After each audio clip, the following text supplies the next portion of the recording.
Good afternoon. It's time for Organic Chemistry with Dr. White, me, and I've just gone over the answers to test number one. I've removed them from the video, which is why I'm starting again, because I don't want them floating around the internet. That's my personal thing. But if you missed it, please feel free to come to my office hours anytime, a Monday, Wednesday night, or if you can't, email me and we'll set up a special time if you need it. All right, that's done. Now, one question I would have if I were in your shoes is, well, what grade am I getting this class right now? Well, it's still pretty early, but if you really need to know that, it's real simple. 90 and above, if you got on the test, you got an A. 80 to 89, B.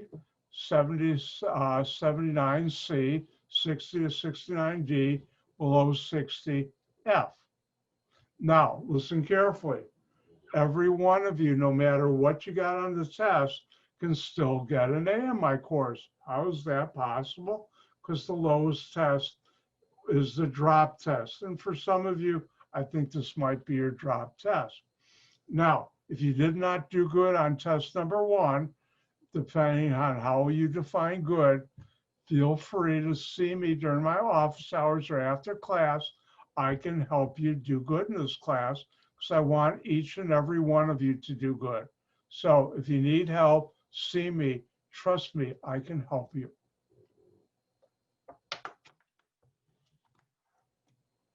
All right. Anything else? All right. Uh, I'll be sending out an email later today. I was thinking about it and I didn't want to do it today. On Wednesday, I will go through the alcohols practice problem. I'd highly recommend that you do them before I go through in class so you can ask questions. And that way you'll be prepared for test number two, which will be covering a lot more reactions. So you keep up, don't fall behind. All right. Any other questions?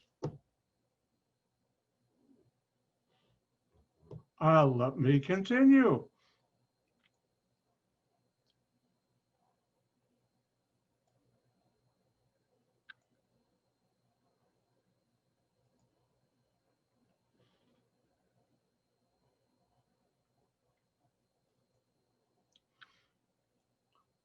All right, since I did some fancy stuff just now, everybody see the epoxide reaction with the alcohols on your screen? Okay, thank you. All right, this is something I finished up last week, and let's go over it again. Yeah.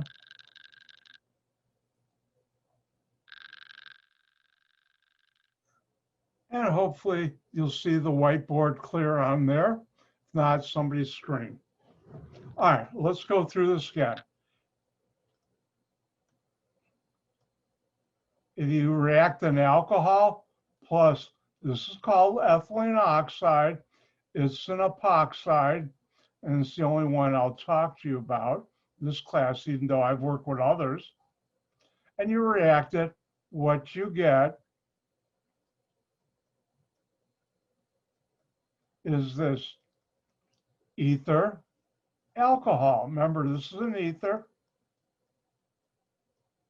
and this is an alcohol. And as I mentioned last week, certain molecules made from this are used as oven cleaners.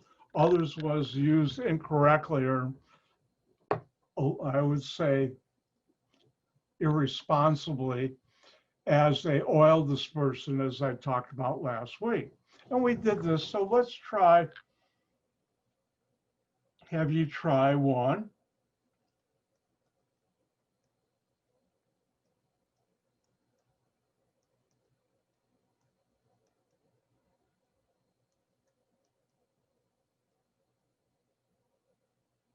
And the question would be, what would be the organic product or the products for the following reaction?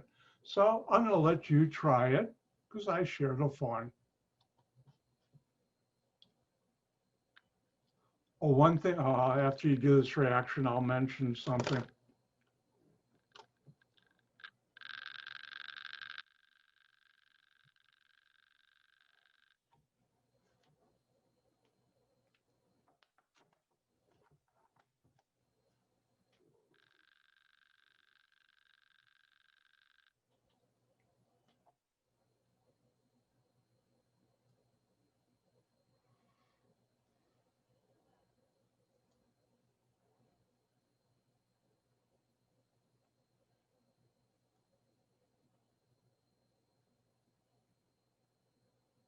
And when you're done, don't forget to give me a thumbs up or smile.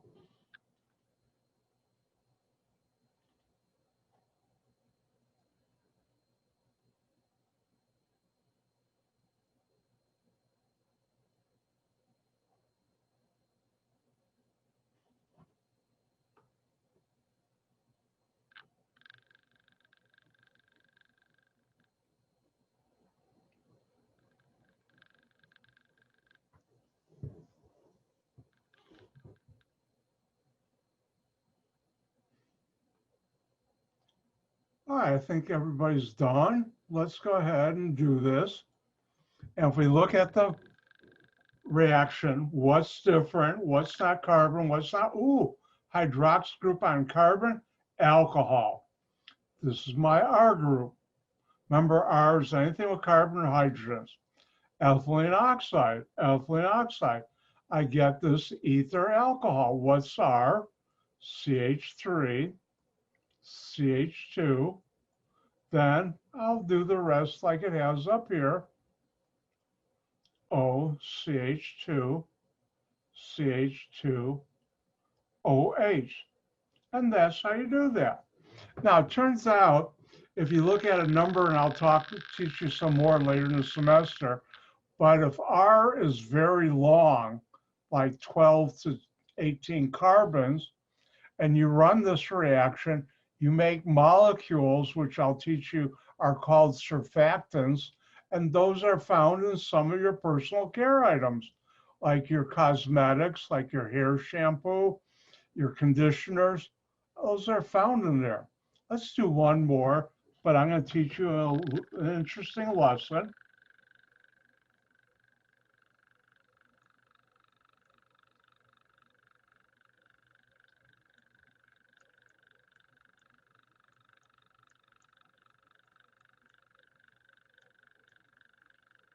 And the question is, again, 3 points. Give the organic product or products for the following reaction. And wait a second, there are two functional groups here. Here I have an aromatic compound.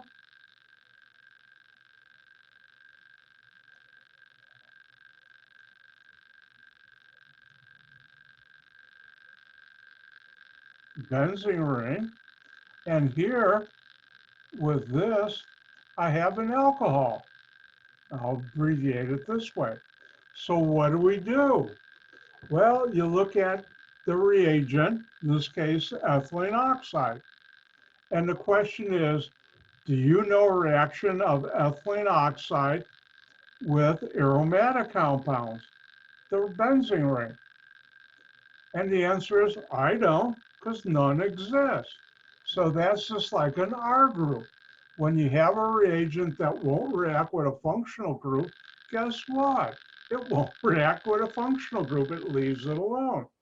And hopefully you do have in the molecule a functional group that will react. So let's take a look at this reaction. I'll do this one. Think of this as this R. So what do we really have? An alcohol plus ethylene oxide. And now we get our ether alcohol.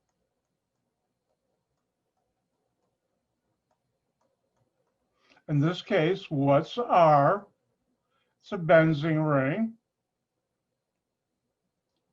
Don't forget the circular little bonds. And then it will be bonded to an oxygen. And then CH2, CH2OH.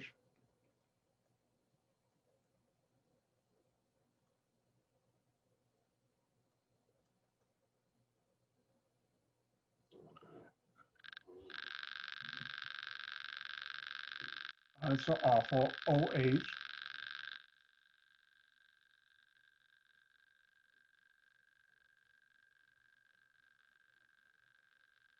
That's better. And that's what you get. And that's an important lesson in organic chemistry. When you have a reagent and it does not react with a functional group in a molecule, guess what? It just stays there. It doesn't react. That functional group will be unchanged. And just like carbohydrates, it will come along for the ride. Let's go it this way. I don't like that one. It'll come along for, I don't like that one either. You get the message, it'll come along for the ride.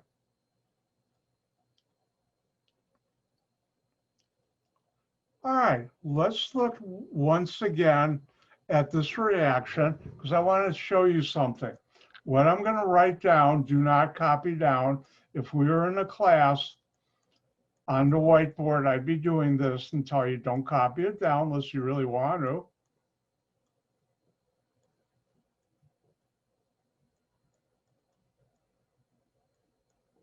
All right, as you just saw, alcohol, ethylene oxide, ether, alcohol. Let's do it one more time.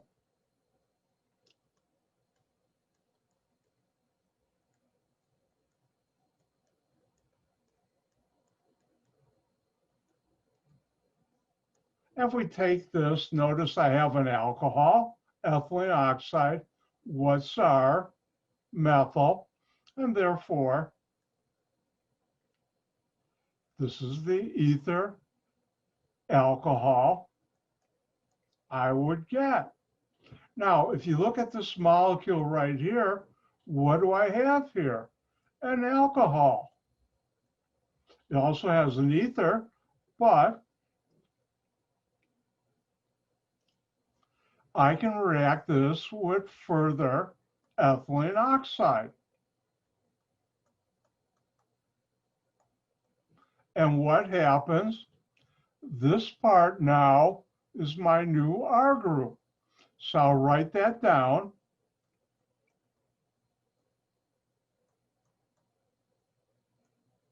Again, you don't have to write this down.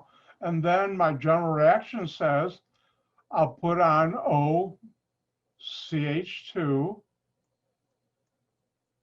CH2, OH.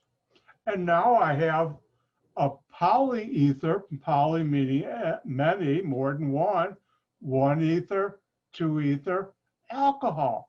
Notice right here in this new molecule, I have an alcohol. And guess what I can do? React it with more ethylene oxide.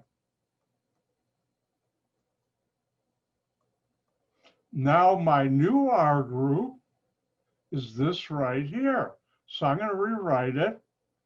CH3, O, CH2, CH2, O, CH2, CH2. That's my new R group for the alcohol. And what does my general reaction tell me? I'll add on to that O, CH2, CH2, OH. And if you notice, this new molecule also has an alcohol. And I can add more ethylene oxide and react it.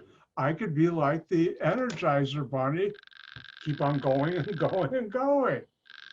But let's go back and look at this.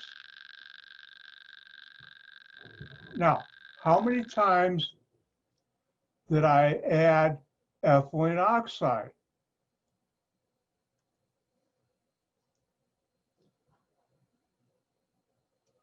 And the answer is 1.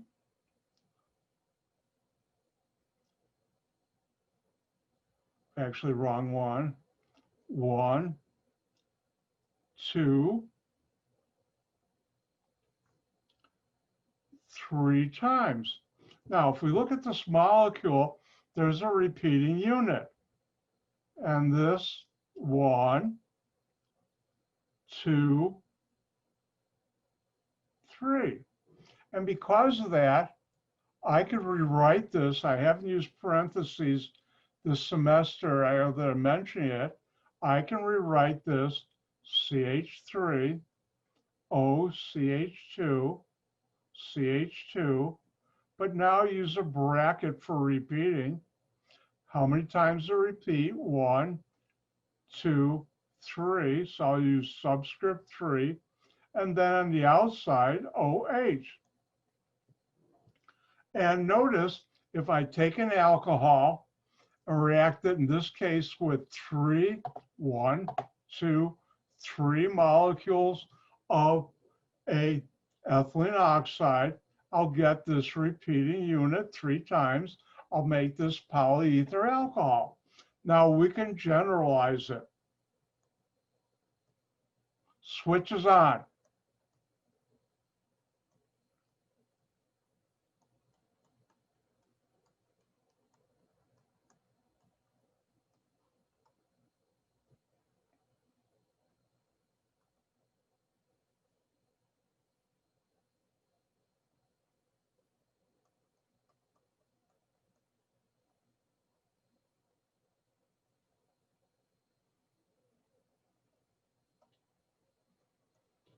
So now if I take an alcohol and react it with N molecules, or we also call that moles, of ethylene oxide, I will form this polyether alcohol where how many times is in the bracket repeated? N times, which we got from here. And turns out this is a very important reaction because it allows organic chemists to make a lot of the neat molecules that you use in your everyday life.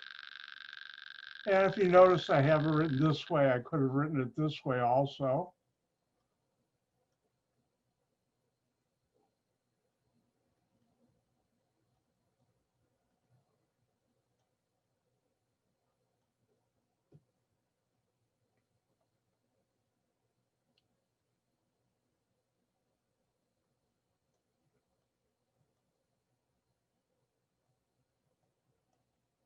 Again, N is based on the number of moles or molecules of ethylene oxide you react that with. Now, listen carefully. Common mistake on test 2. Students put this inside the bracket. It's wrong.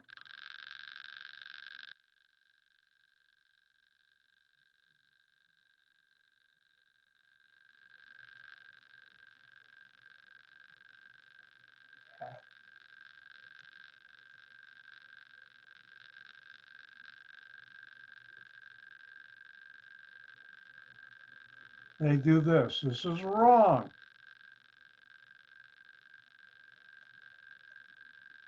See, it even says it on your screen, wrong. Uh-oh, bad humor Monday.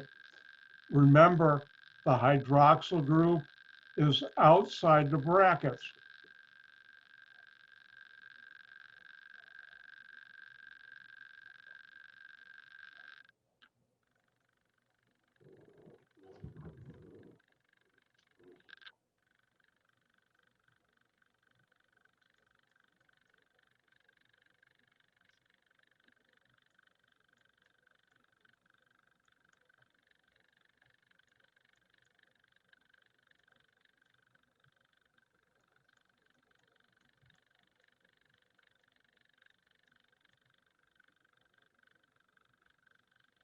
And if we look at the following reaction, the question is, what's the organic product or products that are following?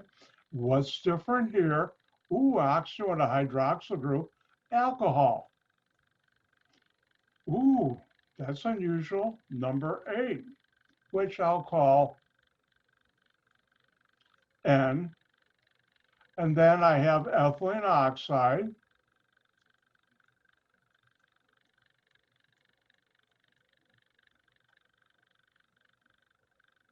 And when I react that, I get the following polyether alcohol.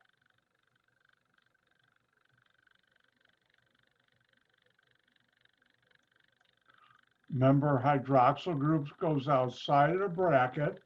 What's my R group here? 3 carbons.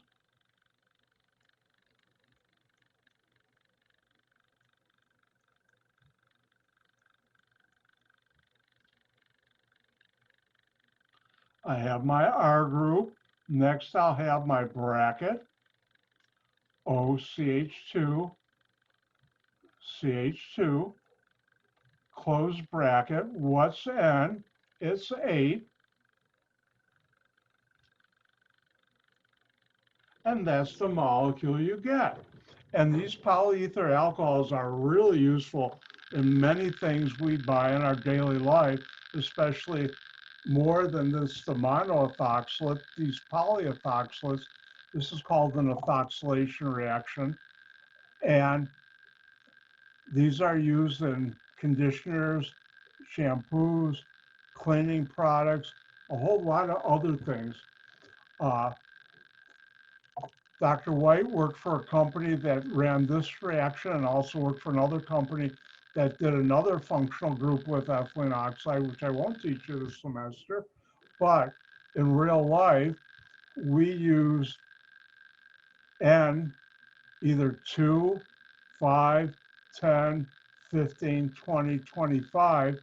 On special requests for customers, we use N as 50 or even 100. And so this is a very widely used reaction in chemical industry. And again, the important thing to remember, the OH goes outside the bracket.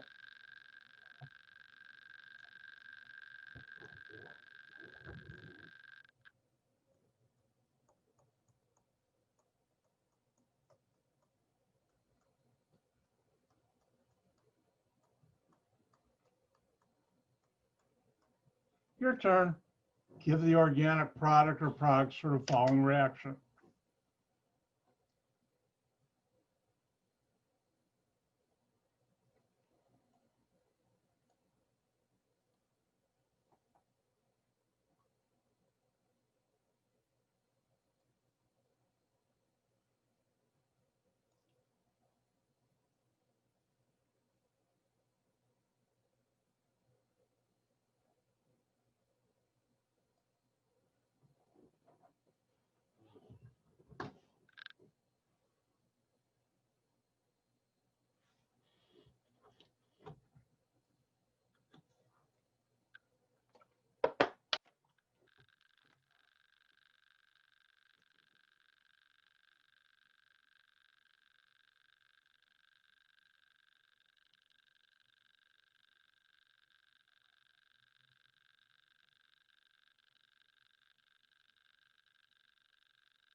And when you're done, give me a thumbs up.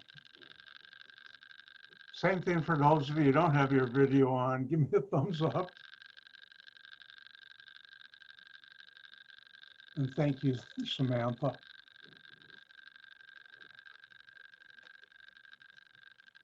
All right, let's go ahead and do this. What do we have here that's different?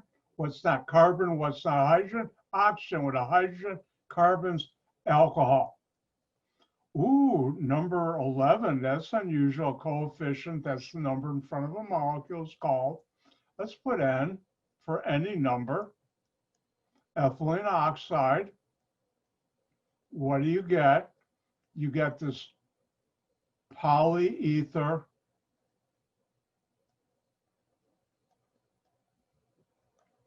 alcohol. What's our methyl? I have my methyl group, bracket OCH2, CH2, close bracket. What's N? It's 11. Remember, the hydroxyl group goes out into the outside, and that's what you get. And if I look at the clock, it's time to take a break.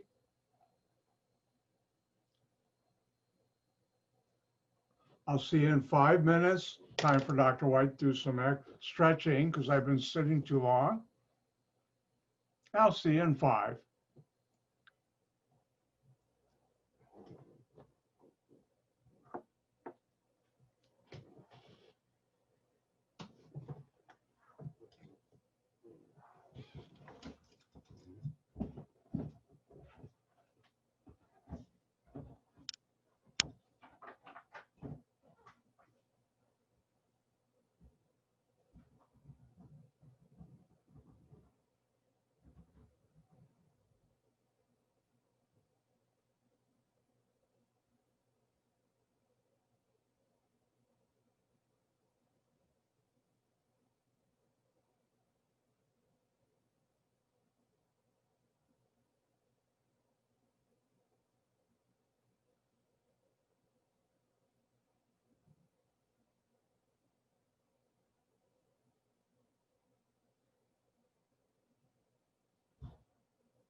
Everybody back?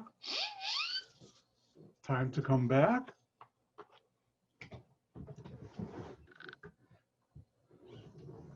And let's continue on. But before I do, there's something I should warn you about, and that is we're getting to the part of the semester, and the rest of the semester, Dr. White, me, will get into things you never thought I'd talk about. In no way am I doing any moralistic or judgment, good or bad, about things I'll talk about. They're just organic chemistry that's in our daily life. Maybe not yours, but it's available for people to buy. Or later on, I'll also talk about illegal drugs, which you shouldn't be buying. But those are all organic chemistry, and I'll talk about that. Let's get back to ethoxylation. Now, you just did this problem. Let's do one more.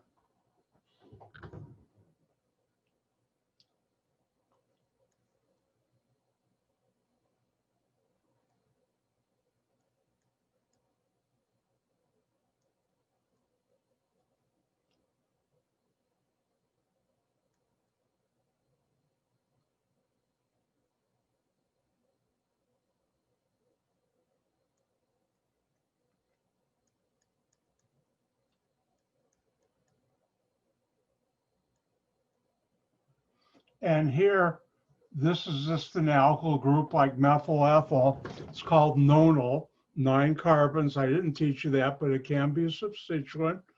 And here we have a benzene ring. And remember, benzene rings will not react with ethylene oxide. So I'd ask you, what's the organic product or product for the following?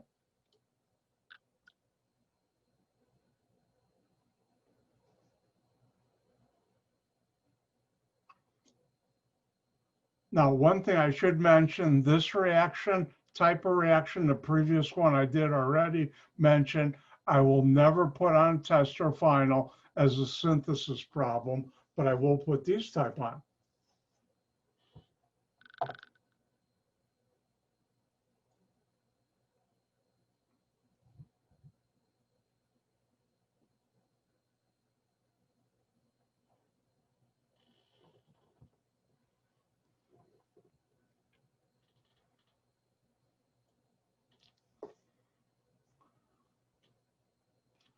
Remember, you don't break carbon-carbon single bonds, never.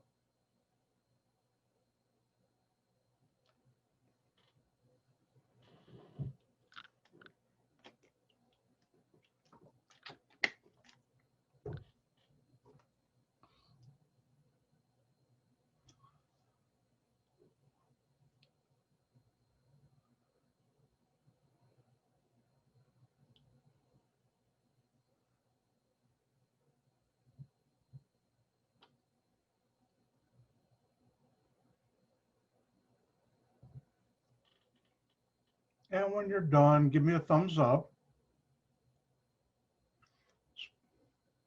especially you people with your video off. You can push the emoji switch unless you're driving.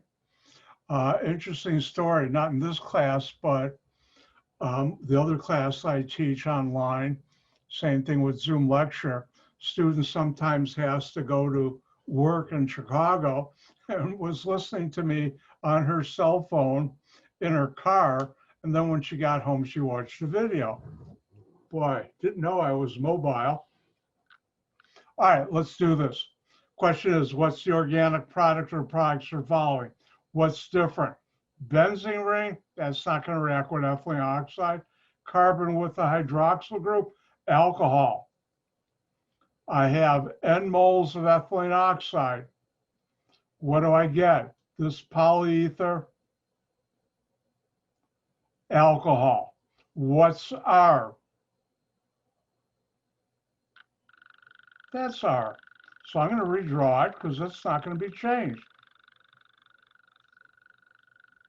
Don't forget that.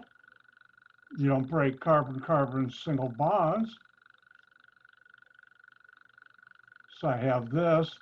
Then I have my oxygen, which is this oxygen. which is inside of a bracket, and I'll draw that in a second. And what's N? N is the coefficient in front of ethylene oxide, in this case 9. And that's the molecule you get. It's an interesting looking molecule, and the answer is yes, it is.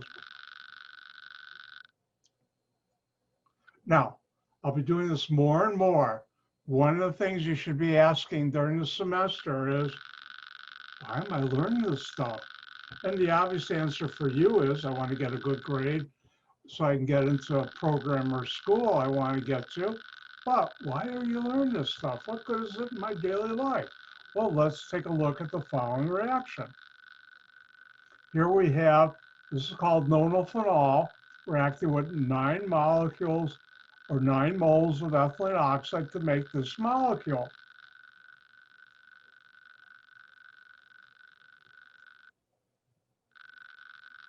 And that molecule is called a surfactant.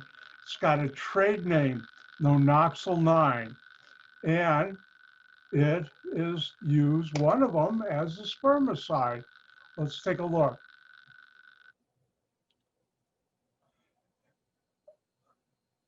Everybody see the Wikipedia page on the screen? Thank you. Now, this is another way of drawing it. Every bend in a line is a carbon. So this is CH2, CH2. Para on the ring, I have my 9 carbons. Each one of these is CH2, CH3 plus 8 more is 9. And you have the same way I drew it. And this is called nonoxyl 9. Now, where do you find it? One of the biggest uses is if you go to your local big box store and look where they sell condoms, prophylactics, and you look at the lubricated ones, if you pick up the box, you'll see on there it says contains nonoxyl 9 as a spermicide. Now, I am in no way taking a moralistic, is that good or bad? Are condoms good or bad? This is something that's organic chemistry. Now, another use for it is for diaphragms as the jelly that's put on cervical barriers, diaphragms, to help women from getting pregnant this way. Now, one of the other things is it's a surfactant and it's used in shaving cream. Now, Dr. White doesn't use shaving cream, but if I did, it would explain why my face doesn't get pregnant. Now, one other use, which I'll teach you more later in the semester about surfactants, is if you ever get poison ivy, there's one really good product that uses it as the molecule that helps get the chemicals that causes the itch and rash from poison ivy off your skin. And that's nonoxyl 9. So one molecule can have many different uses, but its biggest use, nonoxyl 9, is used for use in condoms for a spermicide. I couldn't think of the word for a second. So when you see something like this, ooh, here's an alcohol reacting with ethylene oxide, 9 moles, and you get this product. Why am I learning these general reactions right here? Because they're used in your daily life to make many things. We learned easier, you could use it with 1 mole with a certain alcohol to make an oven cleaner. Here, with 9 moles of ethylene oxide, with this specific alcohol, it has many uses, such as a spermicide. And that's the wonder and beauty of organic chemistry. The general reactions I'm teaching you are used to make molecules you use in your everyday life or could use.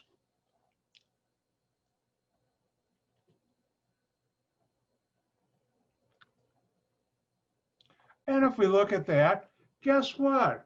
We're done with chapter on ethers and epoxides. So what that means is next Monday, I'll be sending out emails. Just like I said, I'll send out for this Wednesday, we'll do the alcohol problem set. Next Wednesday, we'll do the ethers and epoxides problem set. Later today, I've got to get on up to speed. I'll be putting it as assignments for you to get your 1-point credit. Don't forget, lab is due this Wednesday. The one we did last Wednesday is due this Wednesday. Don't forget to upload it. But since we're done with that chapter, you know what time it is? It's new functional group time. Now I have to get very serious with you. Remember the first day of class, I said you learn a lot personally about me during the semester. And now I have to tell you something.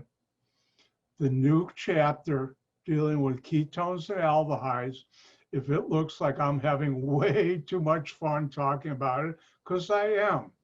How many of you are familiar with comfort foods? You know, when you're not feeling good, you eat your comfort food. One of my most dangerous comfort foods is Lay's sour cream and onion potato chips. They just evaporate immediately from my house. I don't know where they go to disappear. But here's the personal thing. When I'm feeling really low and bad and need a comfort something, I have comfort functional groups. And when I think about aldehydes and ketones, I feel good and it makes me happy because they're my comfort functional group. Boy, you really must be an organic chemist to have comfort functional groups.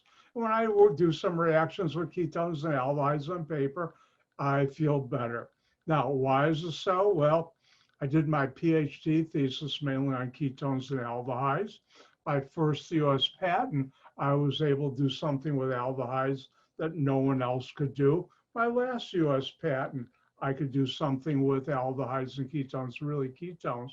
So they've been nice to me and I've been nice to them. I love them. By the way, Mother Nature loves aldehydes and ketones too. Well, what's an aldehyde and ketone?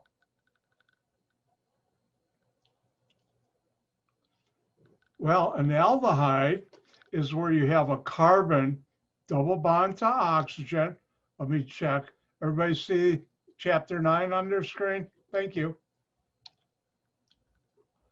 And when you have a carbon double bond to oxygen, it has a hydrogen and an R group, carbons and hydrogens, we call this an aldehyde. And this is an aldehyde. How got that name? One of these days I'll have to look up how they came up with the names of these functional groups. I just always assume it's an aldehyde. Now, sometimes you'll see me draw it this way. Remember, double bond has that bond angle of 120 degrees, and it's a double bond to oxygen. So you can draw it this way. Some organic chemists will do it that way. When we get into sugars, carbohydrates, I will, but not now. And a lot of times you'll see me draw it this way where I won't give the full bond angle. All these are aldehydes. And Dr. White is smiling because Dr. White loves aldehydes. So this is an aldehyde. Carbon, double bond to oxygen. On the carbon has a hydrogen and carbons with hydrogens, R group. Now, if you replace the hydrogen on an aldehyde with more carbons, another R group, we have a ketone. And ketone is not spelled with a Y, K-E-Y, it's K-E-T-O-N-E, ketone. And Dr. White loves ketones. And a ketone is a carbon double bond to oxygen with carbons here and carbons here. Now notice I use the prime, and just like in math, X and Y, equals 100.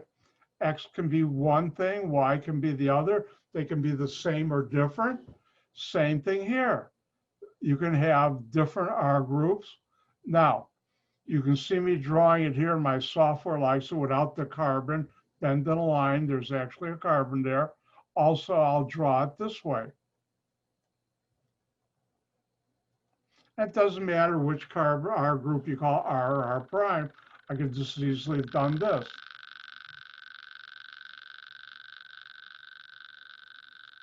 The key thing is ketone, R group. Another R group on a carbon, double bond to oxygen. How do you know it's a double bond? Two lines between oxygen and carbon. Now, organic chemists are very lazy. Trust me, we're lazy. So if there's an easy way out, we take it. And one of the things I'll be doing later in the chapter is drawing an aldehyde and ketone, because a lot of the chemistry of aldehydes and ketones are like this. When R prime is H, that's an aldehyde. When R prime is carbons, alkyl or aryl meaning benzene ring, it's a ketone. Another way I'll do this, and I'll remind you when I get to it, I also like to do this. And that means when R prime is hydrogen, it's an aldehyde. When R prime is carbons, it's a ketone. And Dr. White loves ketones and aldehydes. I'm really feeling good now. Now, if you look at an aldehyde or ketone,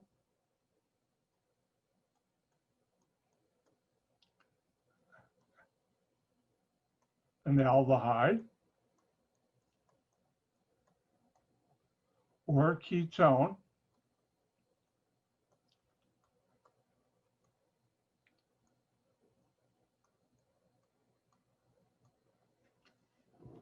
they have something in common. And what's that in common? A carbon double bonded to oxygen. And turns out other functional groups have the double bond bonded to oxygen. And we have a special name for that. And that's called the carbonyl group. Whenever you have a double bond, and in general, I can show it this way, because I'm not telling you what's bonded here or what's bonded there, but there is something there. This is called a carbonyl group. And a carbonyl group is carbon double bond to oxygen. Now, the carbonyl group, even though it's called a group, is not a true functional group. And just like a methyl group is not a functional group, but the carbonyl group is found in many, many functional groups. If you look at your skin, you're looking at a carbonyl group, lots of them.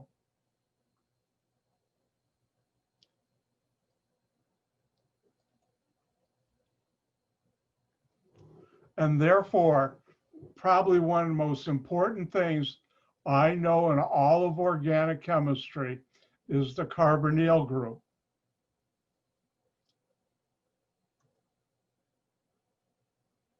Let's try. Oh, hold on one second. There we go.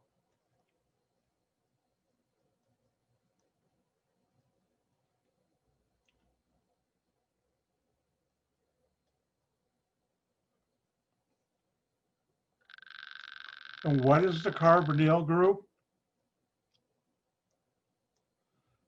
Carbon double bond to oxygen. How do you say that with words? Carbon or carbon atom.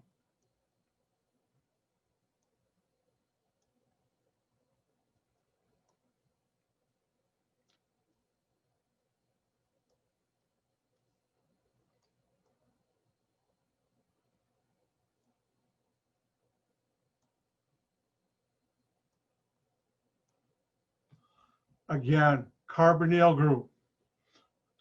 How do you draw it? Carbon double bond to oxygen. How do you say that with words? What's a carbonyl group? Carbon atom double bond to oxygen atom. I know of nothing more important than all of organic chemistry. Therefore,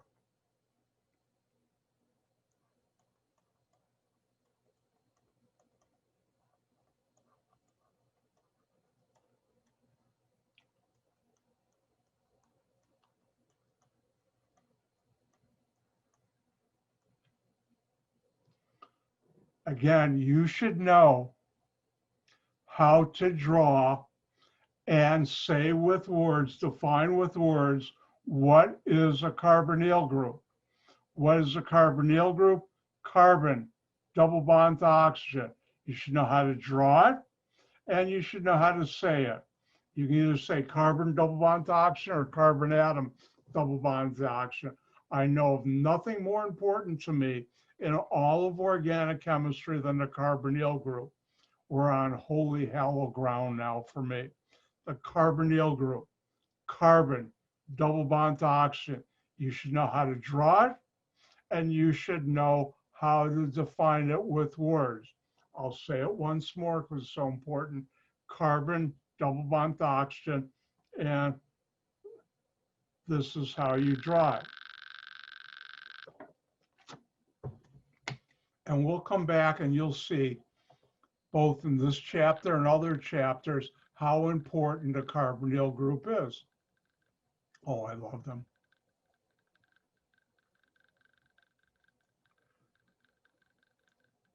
Now, as I did with alcohols, coming chapters, I've just introduced you to my friend and good buddy, the carbonyl group. And then in ketones and aldehydes, I've shown you 2 new functional groups. We'll go through nomenclature, how do you name them? Then we'll go now, where do you find them in Mother Nature in real life, some of them. And then we'll go through also, how do you make them? And then the fun part, how do you react them?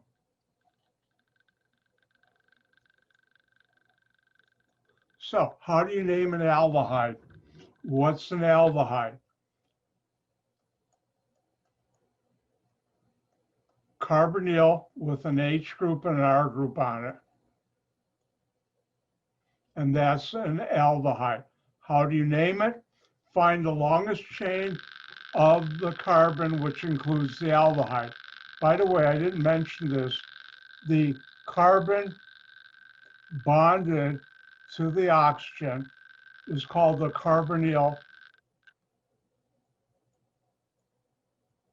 carbon. I won't ask you that on a test, but I'll use it in class.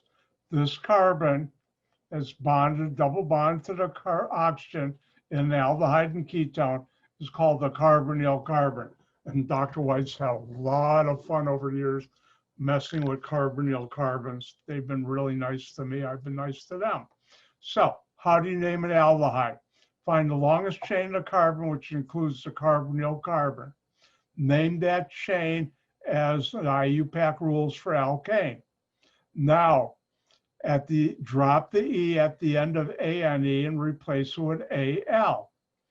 The carbonyl carbon is always #1 carbon. That's because carbonyl carbons rock. They're the best, and they are. And even IUPAC knows that. And then name all the other substituents as you've done in the previous. Let's see how to do this.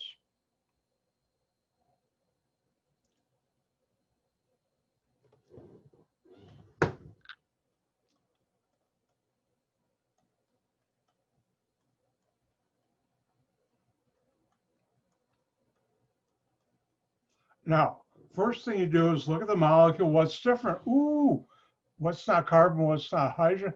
Oxygen, but it's double bonded to a carbon. Now on that carbon, I have a hydrogen and carbons. This is an aldehyde.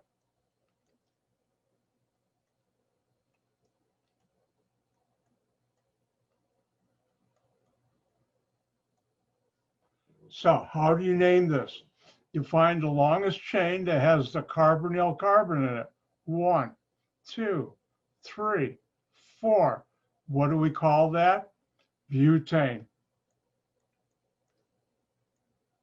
But since it's an aldehyde, I'll drop the E and add Al. That's an A. And let me write it larger.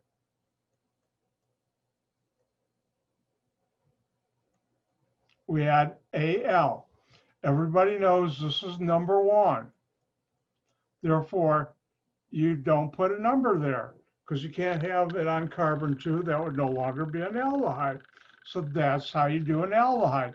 Let me do another one, then I'm going to let you have some fun.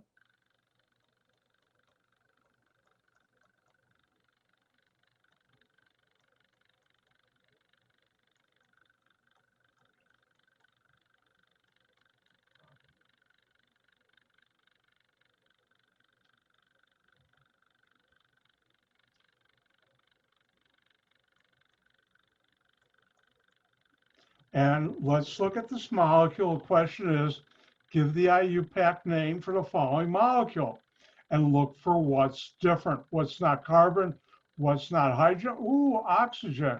And it's double bond to carbon. And it's got a hydrogen. It's got all these carbons on it. And what is this? It's an aldehyde.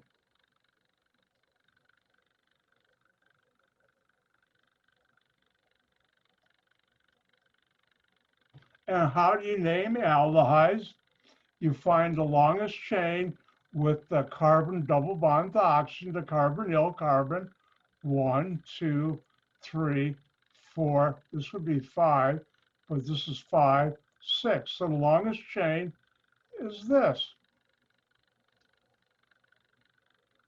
And as soon as I say that, I know 6, if it's an alkane, is hexane. But it's an aldehyde, so I drop the E at the end of hexane and replace it with Al, hexanal. Am I done? No, there's your good buddy, the methyl group.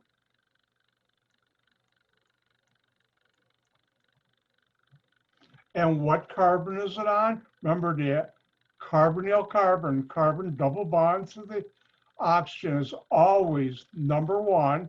So this is on carbon 4, and that would be 4-methyl hexanal. Now Dr. White has to share the fun. Let me have you try one.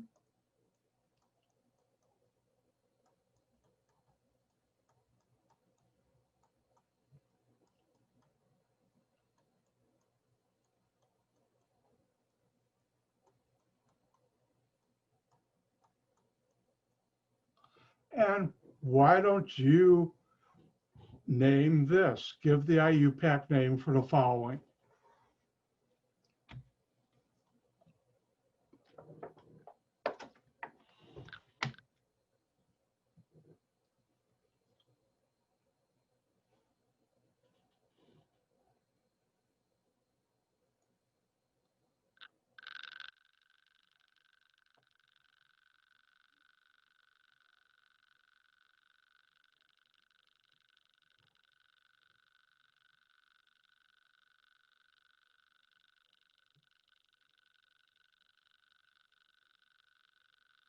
For those who finished first, just be patient. I try and give everybody time to finish. Got 22.7 seconds to go.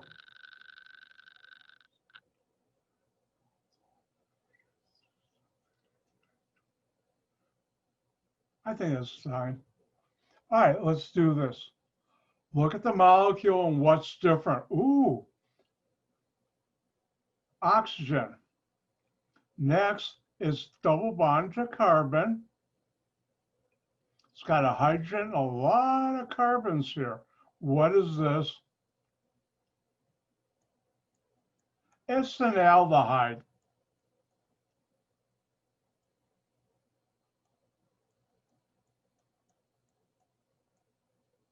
And now, how do you name it? Well, you find the longest chain with the carbon double bond to oxygen, the carbonyl carbon, 1, 2, 3, 4. 1, 2, 3, 4, 5, 6. So 6 is the longest chain. What do we call that? Hexane. Drop the E for an aldehyde and add the letters A, L. No number because the carbonyl carbon is always number 1. Therefore, this is 2. What do we have on 2? 2 carbons. Ethyl group.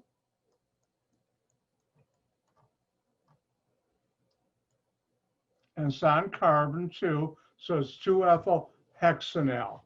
Now, if you're typing this out, it would be all lowercase, and there wouldn't be a space here, but if you put a space there, I wouldn't.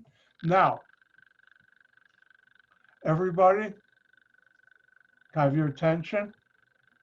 Say hello to Dr. White's old friend, very old friend, 2-ethyl hexanal. I was able to use this aldehyde to make new products that are still being used today. My first, second, and third patents, I used this molecule to make a molecule that I think is getting some good use these days as an antimicrobial compound. And also, it was actually used as a fabric softener, a molecule that I made from this molecule. So my knowledge of aldehydes helped me make new things like a fabric softener. We'll talk more about fabric softeners later in the semester. Oh, let's do one more. These are fun.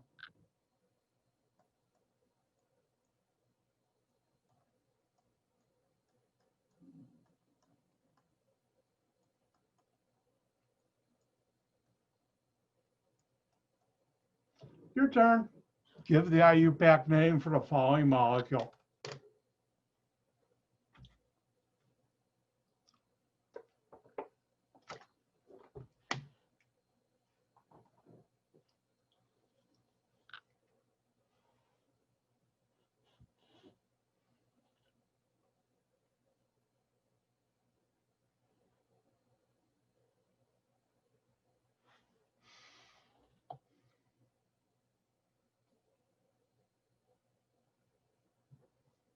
Ooh, is that a pretty molecule too? No, you know he's an organic chemist. In case you don't know, molecules can be pretty and beautiful. And your friends. All right, I think everybody's done. Let's do this. What do I see that's different? What's not carbon? What's not hydrogen? Ooh, oxygen, double bonded to carbon. And sometimes I'll draw my molecules aldehyde, because what do I have? Hydrogen on the carbonyl carbon. Carbon double bond to hydrogen, to oxygen. And again, not to hydrogen, to oxygen. And this is an R group. So what do I have? An aldehyde.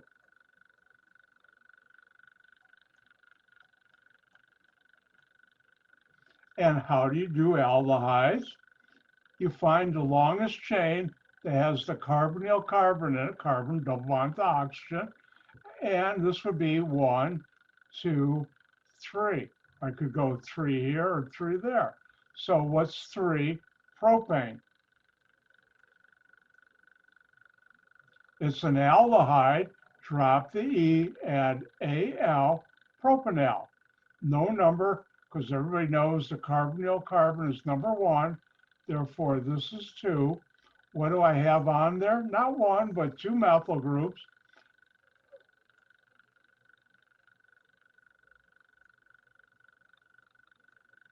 I have dimethyl.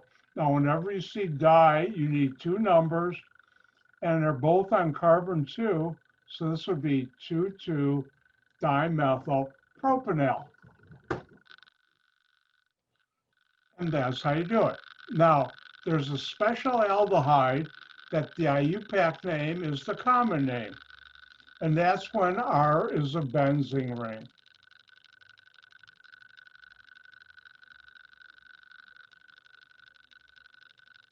And this is an aldehyde because I have a carbon double bond to oxygen. What's my R group? Benzene.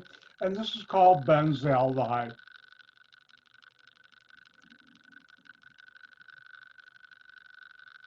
If you remember last Wednesday, I had you smell this. If we were in the lab, you would have. And it smells like, and I can, my nose tells my mind 2 things. It smells like cherries, like maraschino cherries or Dr. Pepper. And it smells like almonds, like in amaretto. And This is benzaldehyde. And that's how you do aldehydes. Now, one important thing I should point out, you cannot have an aldehyde in a ring because this carbon already has 4 bonds to it. So you cannot have an aldehyde in a ring. It's impossible. So that's aldehydes.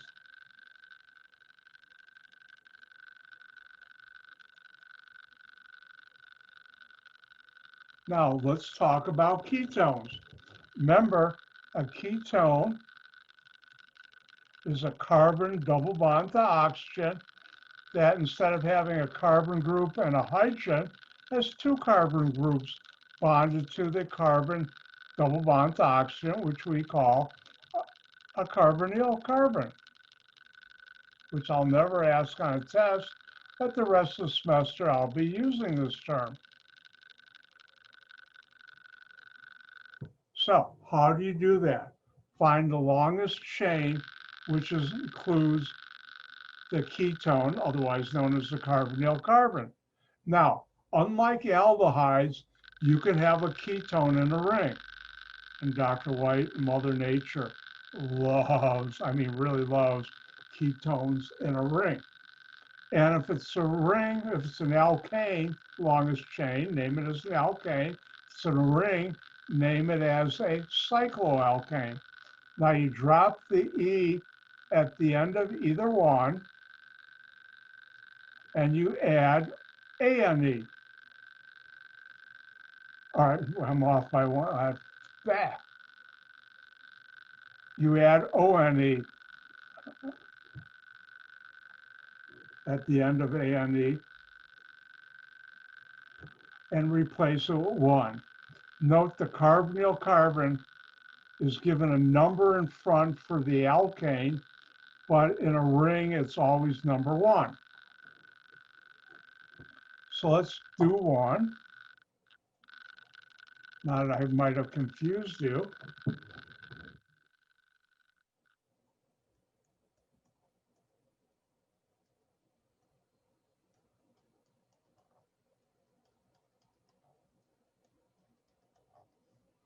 And if we look at this molecule, what's different? That's got a carbon double bond to oxygen. It's got carbons here and carbons here. I can draw it this way, or sometimes like I have here, you can draw it this way, and it's a ketone. And how do you name ketones? Find the longest chain that has the carbon double bond to oxygen, the carbonyl carbon. Now this is an alkane. 1, 2, 3, 4, 5. That would be pentane.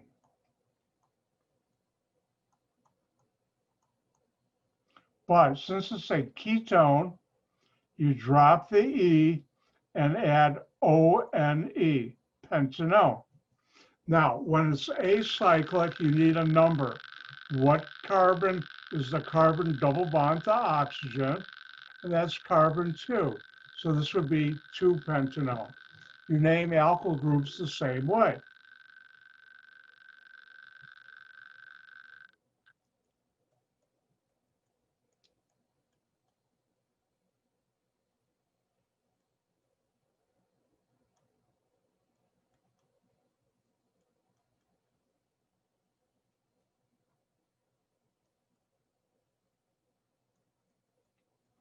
And why don't you try this one? What would be the IUPAC name for the following? Remember, drop the E, add ONE, and add a number.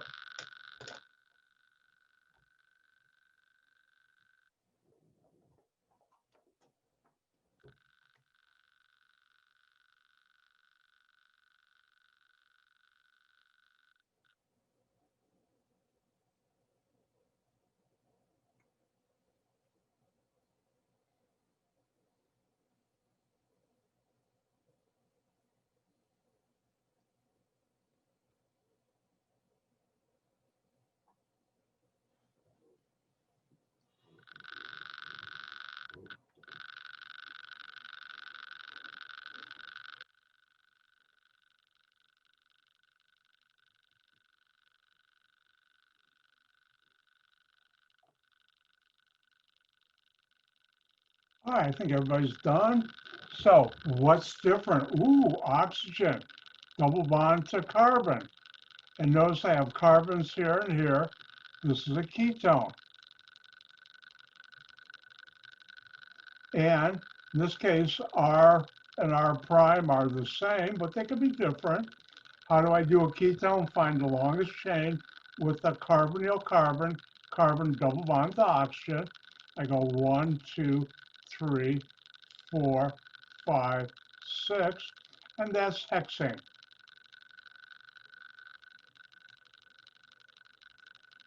It's a ketone, so I drop the E and add O-N-E, hexanone.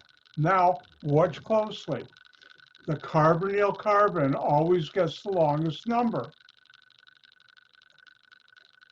And if I started,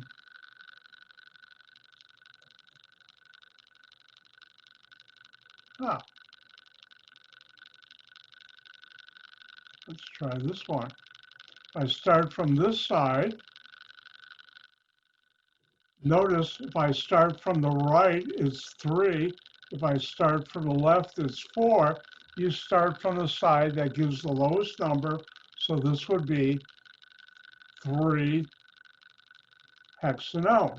So remember, the carbonyl carbon in a ketone always gets the lowest number. Let's try another one.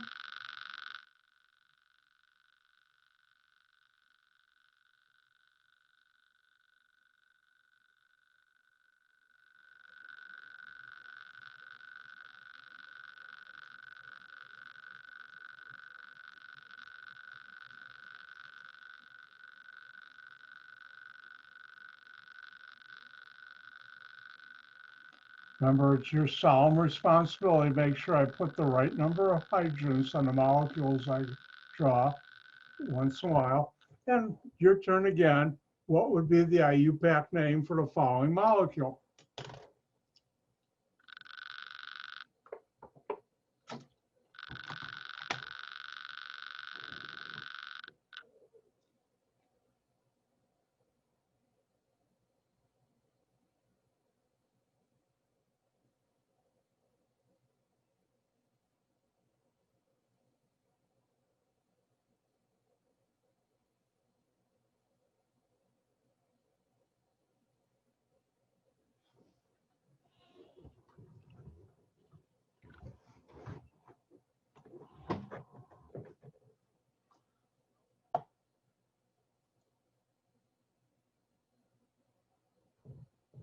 Oh, for those who came in late, I went through test number 1 answers. I will be eliminating that from the video, but see me during my office hours if you want me to go through it with you. Or if you can't come to my office hours, find a time and I'll see if I can make it available so you can see it.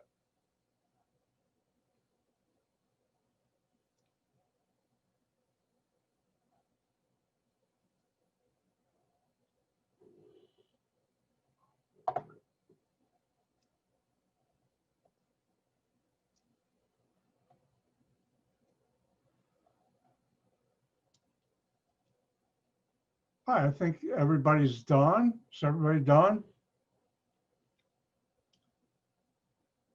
I'll give you another. Okay, everybody's done. Let's do this. How do we name this? Look for what's different. Oh, look, carbon double bond to oxygen.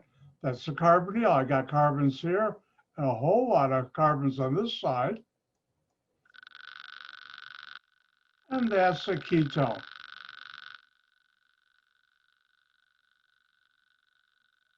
How do you find name a ketone? Find the longest chain that has the carbon double bond to oxygen, the carbonyl carbon. I can go 1, 2, 3, 4, 5, 6, or I can go 1, 2, 3, 4, 5, 6, 7, 8, and I think you all agree 8 is greater than 6. So name that as an alkane, octane. Drop the E, add ONE, and then what number do you give to the carbon double bond to oxygen? The carbonyl carbon always gets the lowest number. It's on carbon 2, 2-octanone. And then I have here my favorite, the T-butyl group.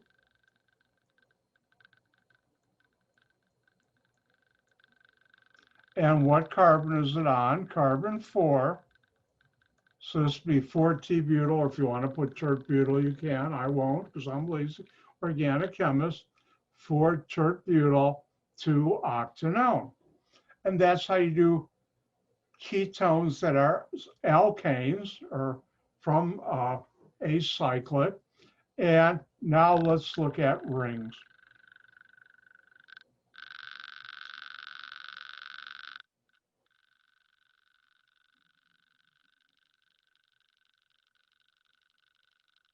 Now, if we look on the screen, we look what's different. Ooh, I got a ring. I also have this carbon double bond to oxygen. And notice to this carbon right here, I have carbons here and carbons here. It just so happens these carbons are bonded together in a ring. And what is this? A ketone. And therefore, this is a ketone. How do you name it? It's a cyclic ketone, ketone in a ring. How many carbons in a ring? Each bend, 6. Hexane is a ring, cyclohexane.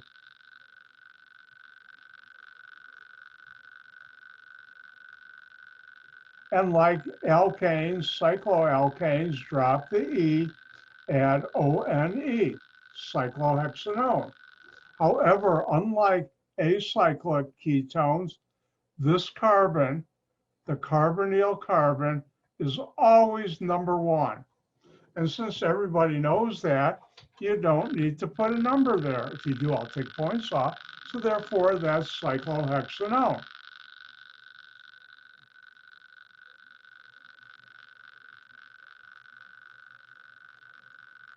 Why don't you try this one? What would be the IUPAC name for the following molecule?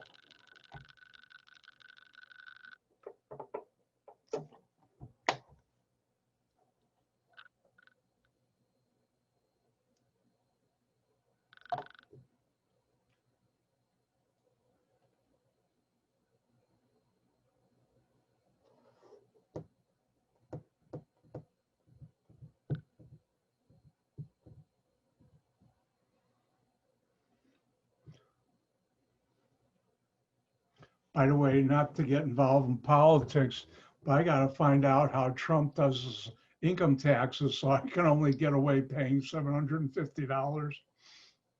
No, I don't make millions.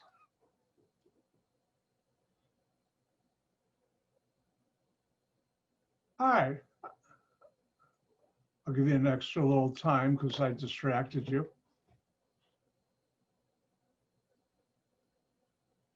All right, I think everybody's done. Let's do this.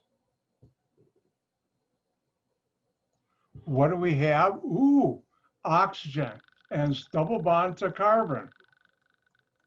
It's in a ring, but I have carbons here, carbons here. Just so happens these carbons right here are connected together, but it's a ketone. How do you name it? Name the ring as the cycloalkane. 5 carbons, cyclo, pentane. But it's a ketone, so drop the E, add ONE. This is always carbonyl carbon. It doesn't have to be on top of the ring. Is always 1, so I'm done. What if we have something on the ring?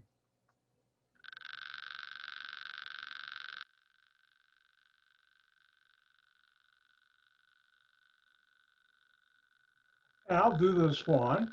And the question is, how do you name this? Well, you look for what's different. Ooh, what's not carbon, what's not hydrogen, not oxygen. And it's double bond to this carbon. Notice I've got carbons here, and it's a ketone, but it's cyclic, so R and R prime are connected together. How do you do a cyclic ketone? You look for what's the ring that has the carbonyl carbon, carbon double bond to oxygen. How many carbons are in that ring? 5. And that's cyclopentane.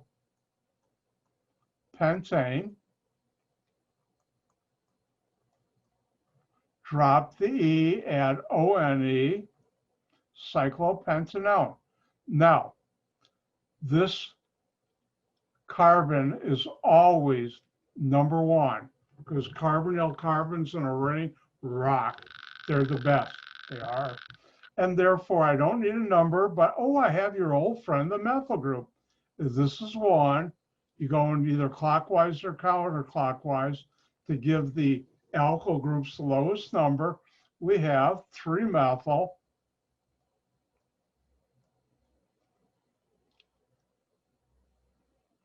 cyclopentanone. And that's how you do it.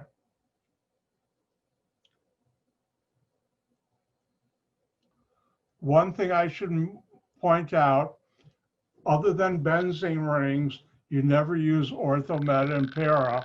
So with ketones, cycloketones, always use numbers.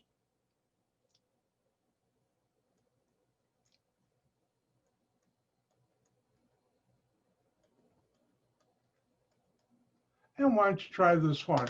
What would be the IUPAC name for this compound?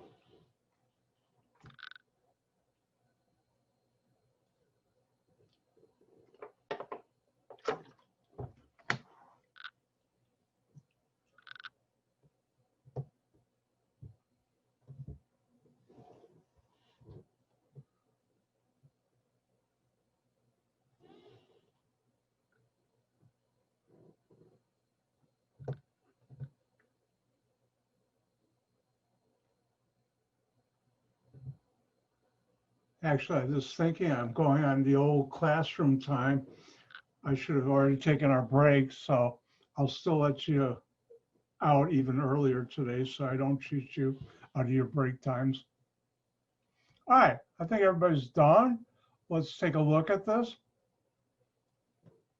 And if we look, what's different? What's not carbon? What's not hydrogen? Oxygen. It's double bond to carbon. And I've got carbons here, carbons here. I've got a ketone.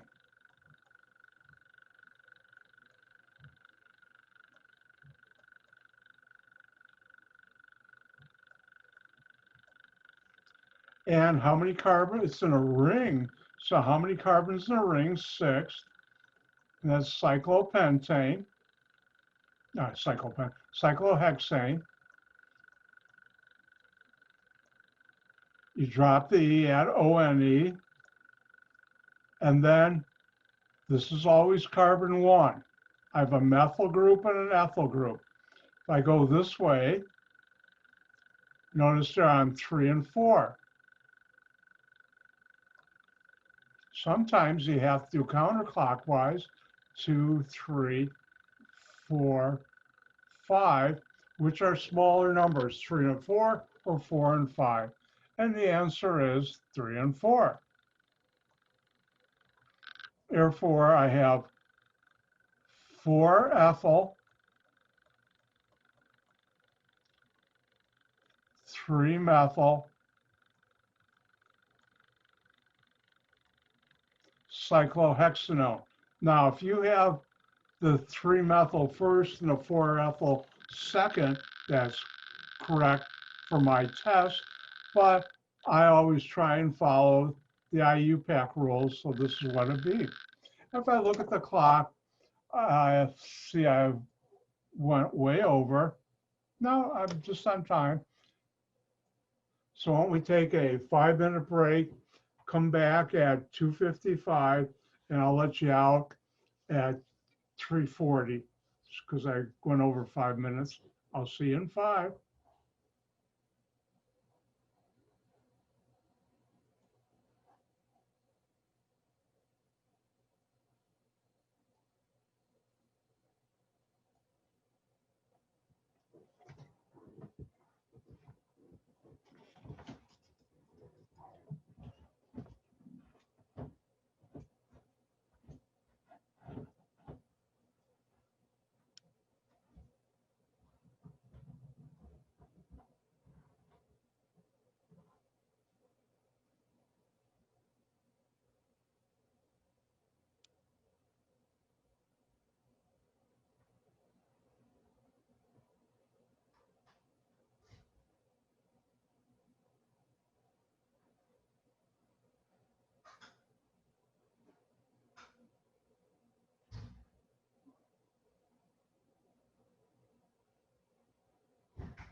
Get you all back. I love my whistle. I tell you, the company that makes this went out of business from Germany. Luckily, I have 3 of them. They never leave my house. All right, now it's time for Dr. White's story. I thought you'd enjoy this. It involves ketones.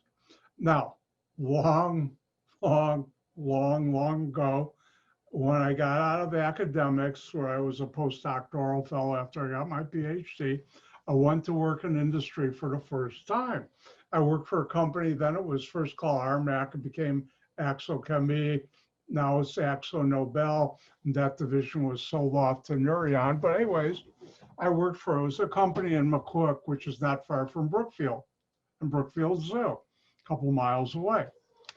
And back then I lived in Chicago, and I lived a block away from the beach, which was quite nice. This was in East Rogers Park. For those of you who know where Loyola is, on Sheridan in Chicago. I was a few miles north of that. Well, if you live by the beach in Chicago, you know how parking is. Awful. Well, it turned out through politics, and that's just a story another day, I met someone who owned a condo building a block away, not even a block away from my house.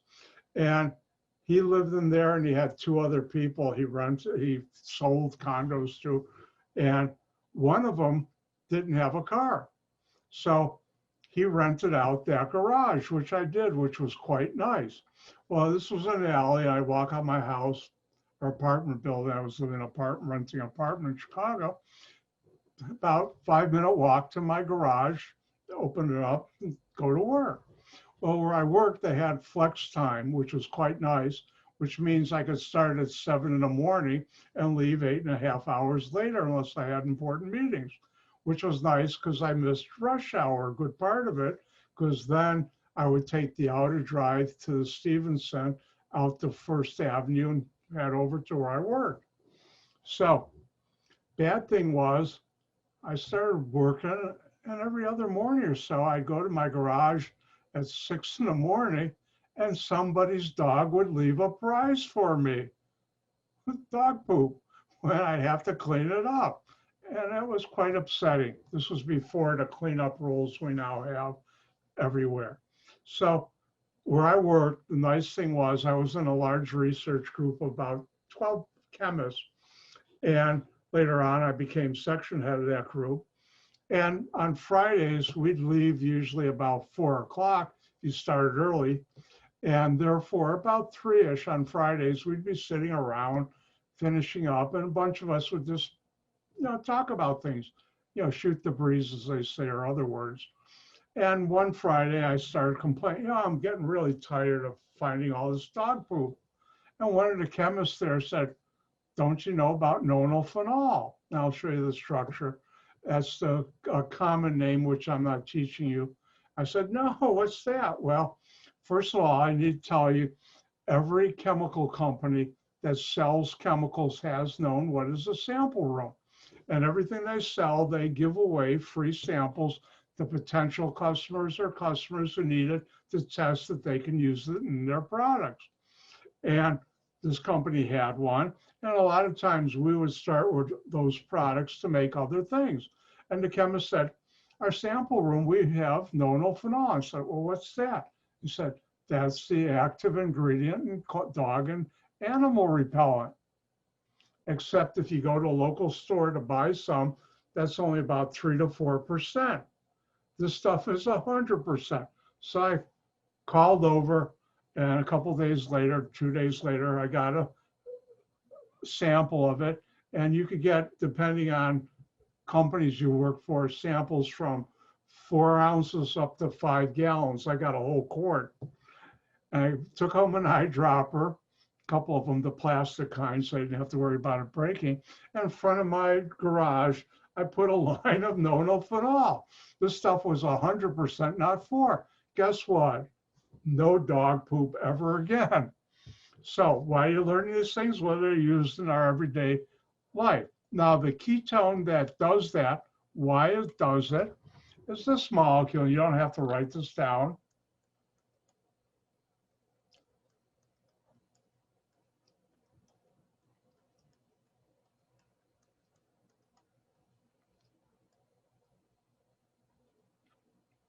And this is called methylnonyl ketone. There's a common way, which I'm not going to teach you. You name each R group as an alkyl group in the word ketone. Diupac, this would be 11 carbons. I didn't teach you that, but 11 carbons is undecane. Dr. White knows this. You don't have to. And ketone, drop the O-N-E, and it's on carbon 2. So this would be 2-undecanone. And this molecule, also known as methylnonyl ketone, is used for dog repellent. Also works darn good on squirrels and rabbits too. And when I bought my house, I have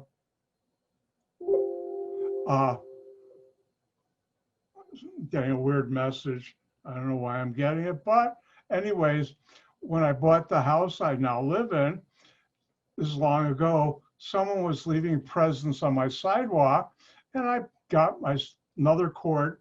I knew the people at the company, so I got it sent to me. And I put a line, no more dog problems, and then those people moved away.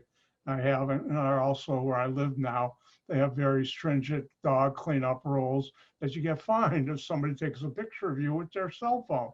So I just thought I'd tell you that nice little story of ketones in my life. Like I said, Dr. White loves ketones.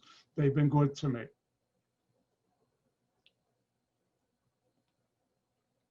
Now, there are common names, and there are two common names I like to talk about.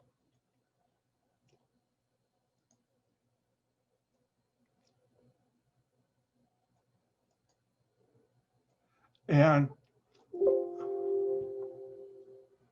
why am I getting this? Hold on one second.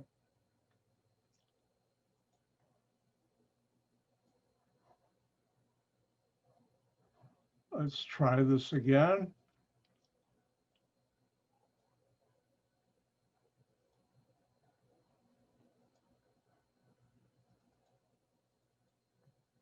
All right. This should have been closed. Say Friday the 13th.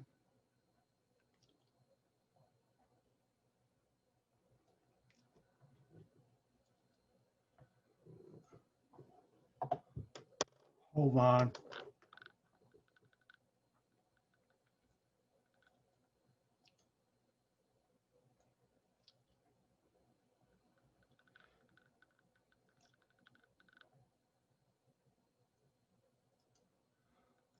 I gotta do something.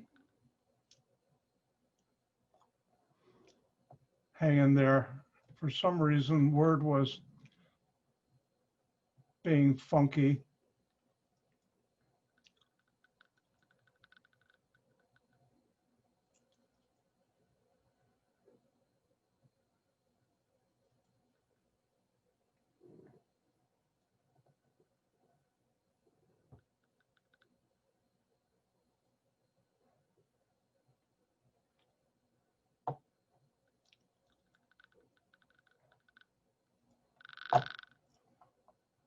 Sorry about that. That's never happened to me before. All right, let's just check. Everybody see?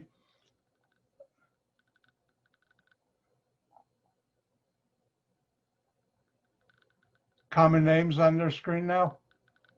Thank you. All right, now there are two common names I would like you to know about. First one is formaldehyde. That's the simplest aldehyde. Turns out R in an aldehyde can be H. This is one way of drawing formaldehyde. This is another. And this is a third way. Sometimes you'll see it this way. But this is formaldehyde. You should know the structure of formaldehyde. Nobody ever calls it the IUPAC name, which would be methane, 1 carbon, methanol.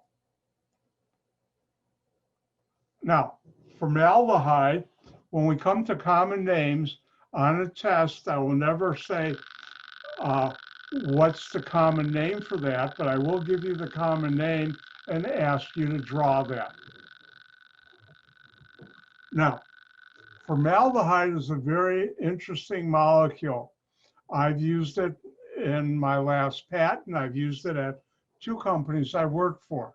But formaldehyde is a very dangerous chemical to work with. Why? It's a carcinogen and has other things.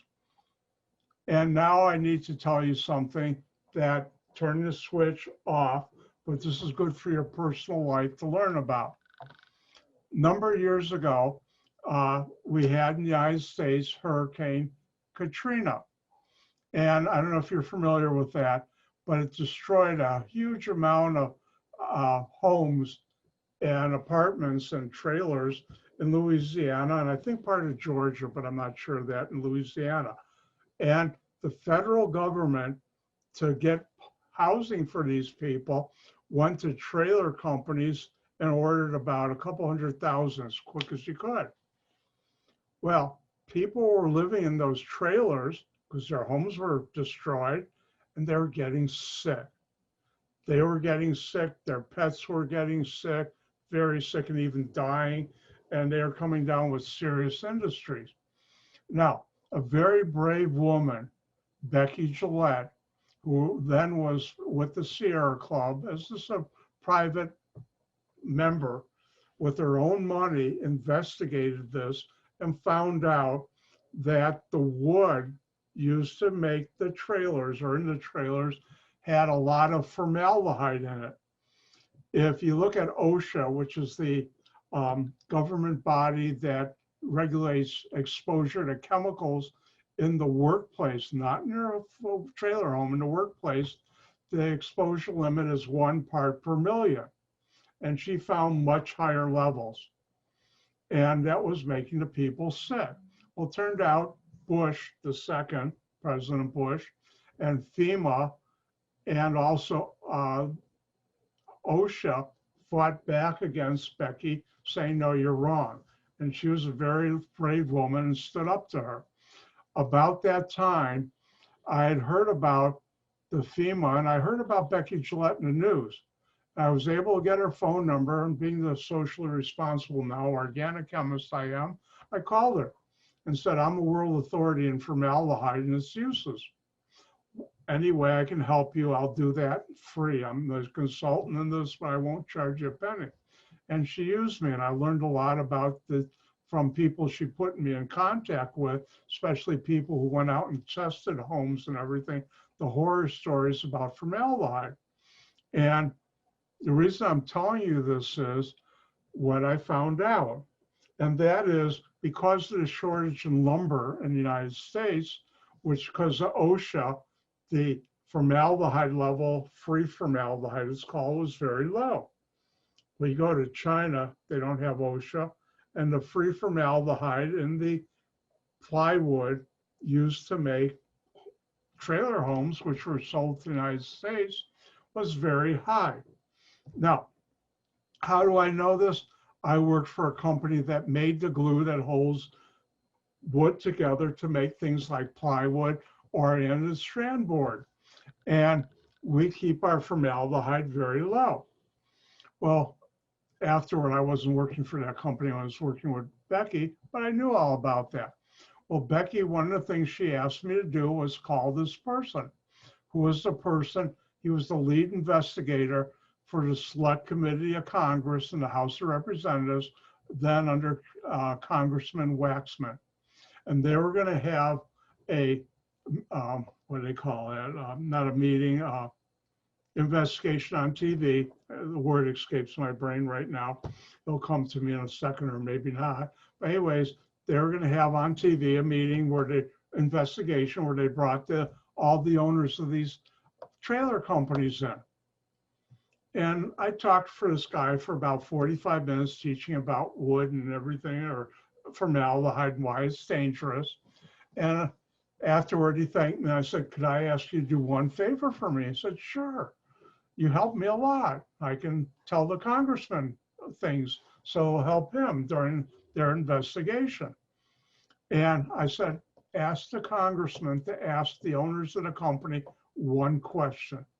He said, what's the question? I said, where did they buy their wood from? He said, I can't. And immediately I knew he knew what this problem was. And they were just doing it for show on TV to show, oh, look, we're concerned, but they weren't trying to get to the real problem. Now, what I learned from Becky or people I talked to is there's a case where in California, this one couple, he was then a hockey player for the National Hockey League. She was a stewardess, so they were making a lot of money. They spent about $40,000 remodeling their kitchen, and they were getting sick. When they were home, when they were out on the road, they felt better. When they were home, they were getting sick. I talked to a person who actually went to their home and measured it because they wondered were there some chemicals. Well, it turns out the kitchen wood, the cabinets were made in China. They're giving off tremendous amounts of formaldehyde, and that was making them sick. Now, the other bad story is another person who Becky had me talk to, I learned who also went around measuring homes, a couple with a newborn, their newborn baby was getting very sick. And the woman checked it and turned out the room the baby was in was high in formaldehyde.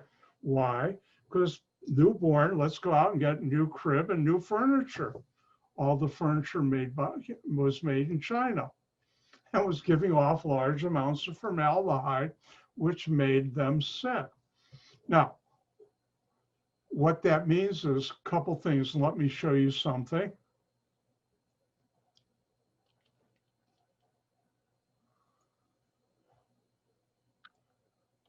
Hold on while I find it.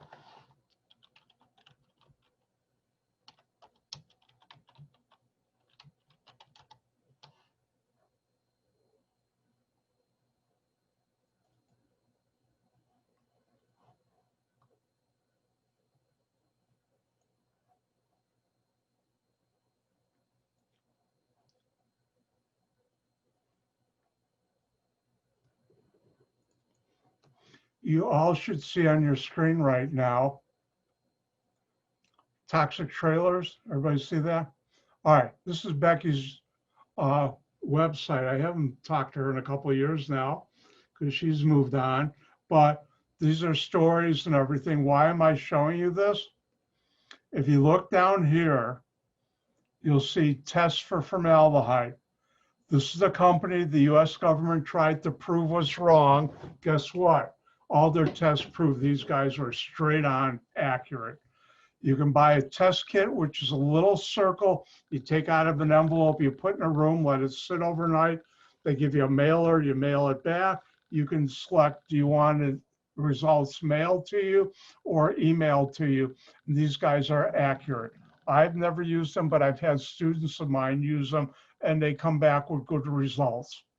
And if you ever know anybody, and if you need to, email me and I'll always let you know where to find this.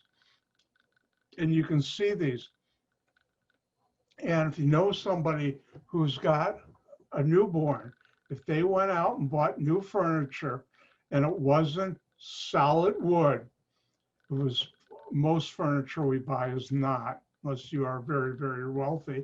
It's usually plywood or particle board with a veneer put on top that's glued together.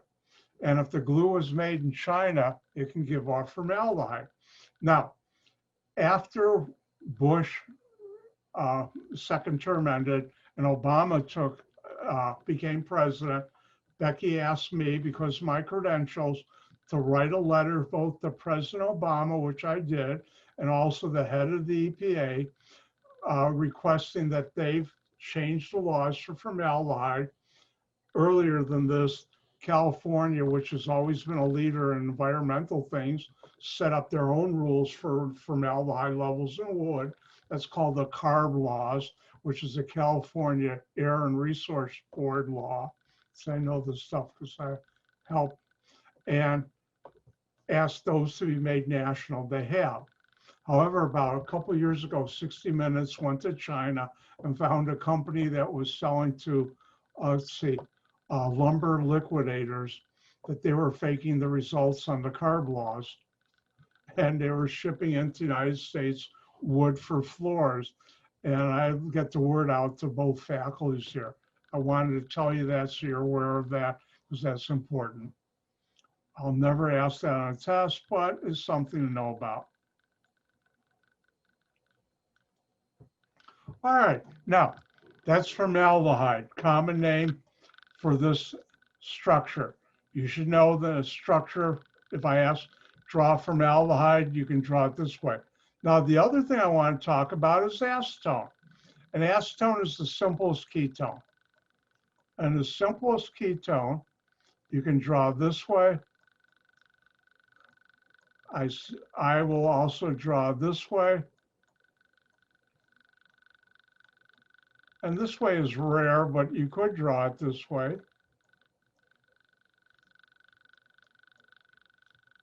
And this is called acetone. And acetone, you might use in your daily life. If we'd been working in the lab, we use this to dry glassware. But the other place you use acetone, if I had my nail polish, oh, I forgot to do my nails, don't look. But no, I don't do my nails. But acetone is one of the two molecules used for nail polish remover. If you go to your local big box store and you like Walmart or Target, you go where they have a big aisle with a lot of shelves of nail polish remover, some of those are acetone. Up to about 4 or 5 years ago, most of them were acetone. They've gone to another molecule, which I'll teach you later on, because if you've seen the UV dried nails polish, where you shine a light on it to harden it and cure it, well, those acetone doesn't take off as well as this other one, but the older ones, acetone does a good job. Now, one thing I just remembered, forgot to tell you, with formaldehyde, how many of you ever heard of a straightening conditioner called Brazilian blowout? And it's to, if you have real curly hair, to straighten it out. And turned out that had a lot of formaldehyde. And years ago, a 170 student, when I talked about formaldehyde, even before I did, came to me and said, have you ever heard of the stuff Brazilian blowout? And I said, no. Is it dangerous? We're getting sick. So I said, I'll look it up. And you can always look up the material safety data sheet, which I'll teach you about if I haven't already, not today. And it turns out that stuff had a lot. And right when I found it, the Oregon, the California EPA outlawed it. Our EPA national never did, but that company changed their formula, at least I hope. So you should know formaldehyde, it has this structure. Acetone has this structure, and a common use for acetone is nail polish remover. Now, where do you find aldehydes and ketones? Well, I've already shown you the structure of benzaldehyde and aldehyde, cinnamaldehyde, and vanillin. That's also, I showed you an aldehyde. We did that, or you should look it up for the aromatic lab. And raspberry ketone, if you like raspberries, and Dr. White loves raspberry, the taste and smell is due to a ketone.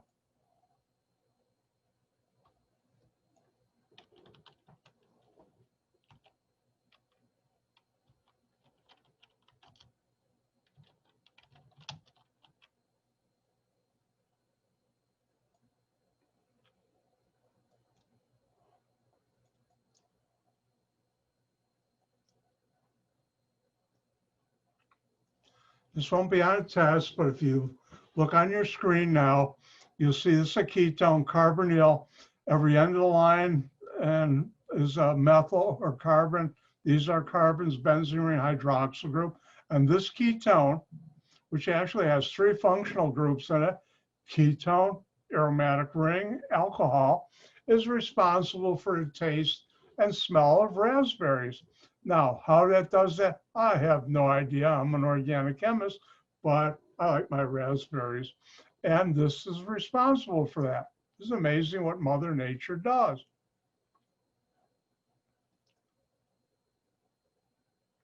Now, how do you make aldehydes and ketones? Well, here's some reactions we've already talked about, but now you know what you're making. How do you make an aldehyde? If you oxidize a primary alcohol, you'll get an aldehyde. And let's practice this. Oops.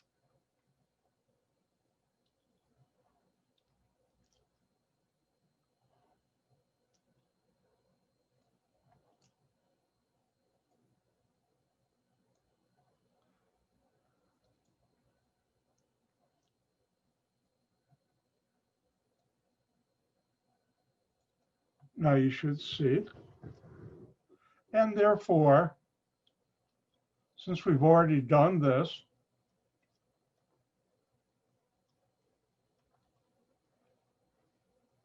I'll let you try this one on your own. What would be the product or products for the following reaction?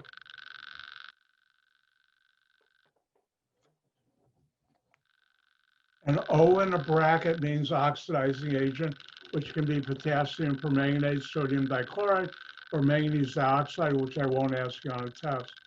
If you were chem majors, I would ask you to learn those, but you're not.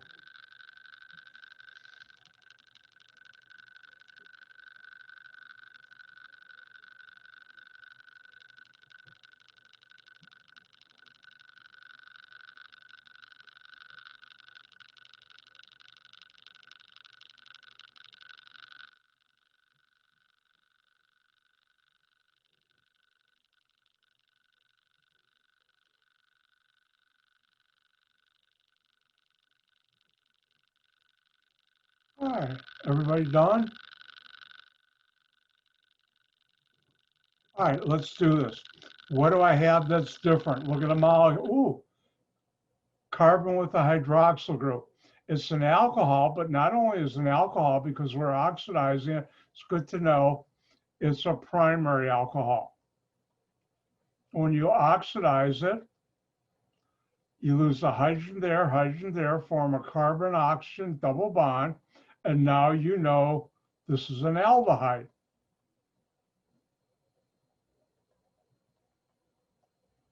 And this reaction I'll never use as synthesis on test. What's our these two carbons? Because I'll lose the hydrogen there. This carbon, which is this carbon, becomes my carbonyl. So think of it this way. I have three carbons. You don't break carbon, single bonds. This becomes my aldehyde. And I put in my hydrogens. And that's how you do it. We've already done this, so that's why I'm only going to do one here.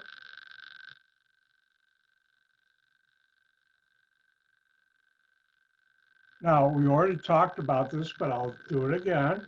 You take a secondary alcohol and oxidize it, you'll get a ketone.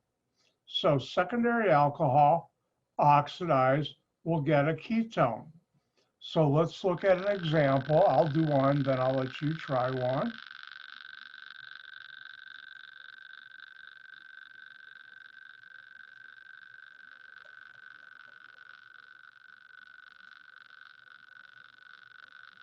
Now, sometimes I'll draw a chain bent. That's just a habit of mine, another organic chemist. And we say, what's different? Oh, look, it's an alcohol on a carbon. We're oxidizing it. What kind of alcohol is this? A secondary alcohol.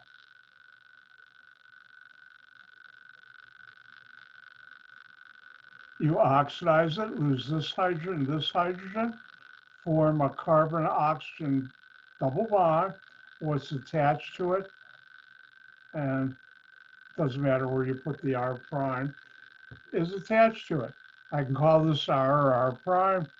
This is my R prime group. If I call that R, therefore, this carbon right here will become this carbon.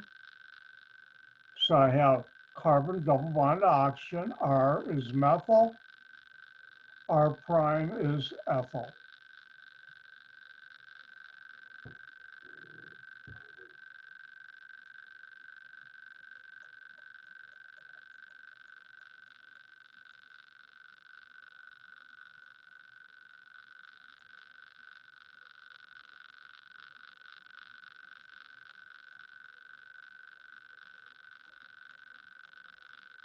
And why don't you try this one?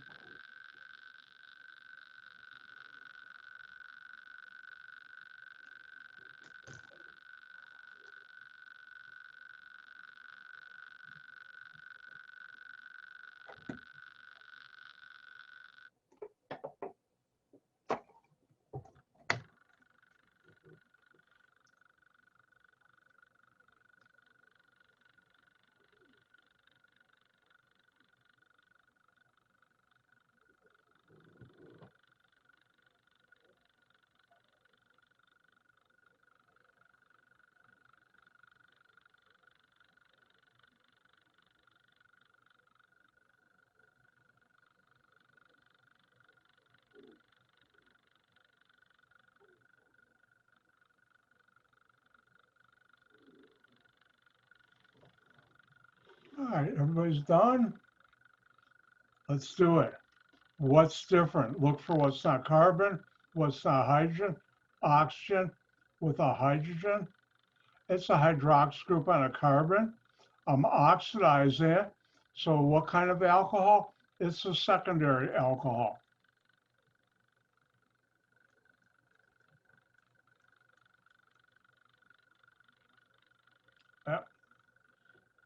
Yeah.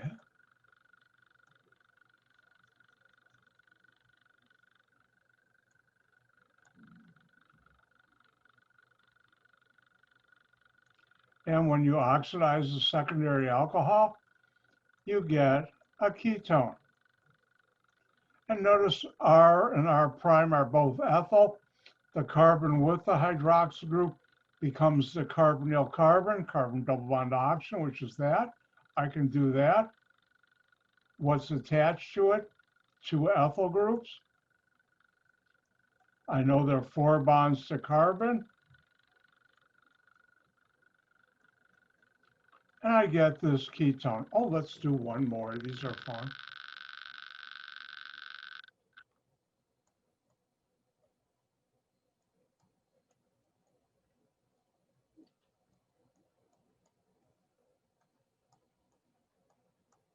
And why don't you try this one for your fun and enjoyment on this Monday afternoon.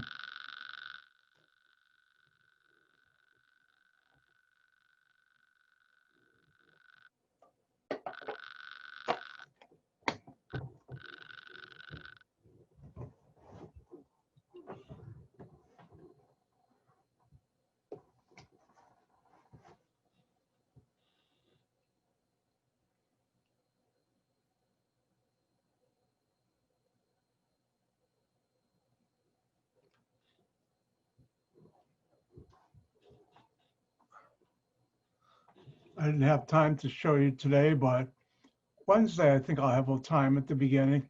Dr. White went to battle with Mother Nature this weekend, actually Friday too, to turn about 2-3 hours a day, 6 or 7 hours. I trimmed all my bushes and everything because this week we have bush pickup, yard waste pickup where I live. And if you cut anything down and it's less than, I think, 4 or 6 inch diameter, put it in front of your house, they pick it all up. You don't have to cut it down, bundle it like you normally do for the garbage pickup. And that's a great help. All right, let's take a look at this. What's different? Oh, look, I have an oxygen and it's attached to a hydrogen and a carbon here. And we're oxidizing it. And notice there are carbons here and here. This is a secondary alcohol. Just so happens R and R prime are connected. When I oxidize it, I'll get a ketone. And now if I look at this, I say, I have a hydrogen here, which you don't see in this hydrogen. I form a carbon-oxygen double bond. Do you break carbon-carbon single bonds? No. So I'll still have my ring. I'll still have my methyl group. And this forms a carbon-oxygen double bond. And you get that ketone. And that's how you oxidize alcohols to make either aldehydes or ketones.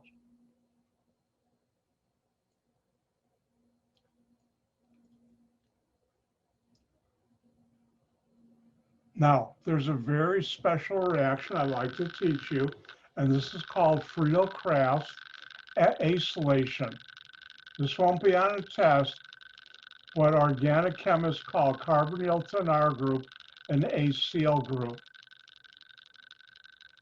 And this is the only time I'll use this terminology in this class, and you remember Friedel-Crafts alkylation. Well, here we have a benzene ring, and this is called an acid chloride, which I don't have enough time to teach you about, but it's a very reactive intermediate. And I'm using a catalyst, aluminum trichloride, and what you get is an aromatic ketone. And I don't think I'll have time today to tell you why these are important. I will on Wednesday.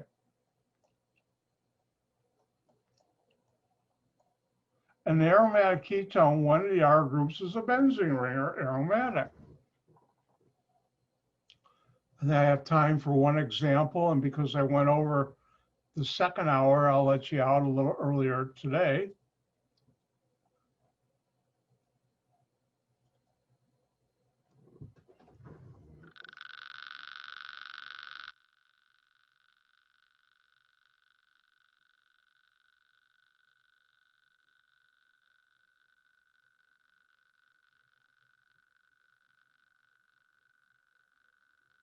If we look here, what do we have? Oh, a benzene ring.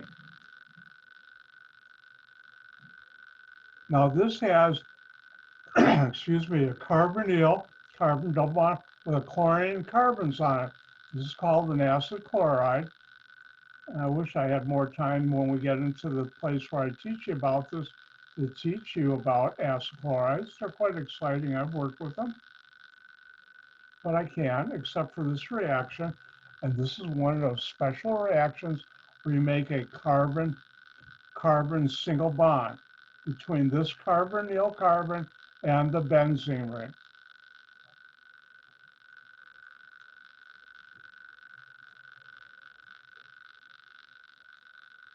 And we've made an aromatic ketone.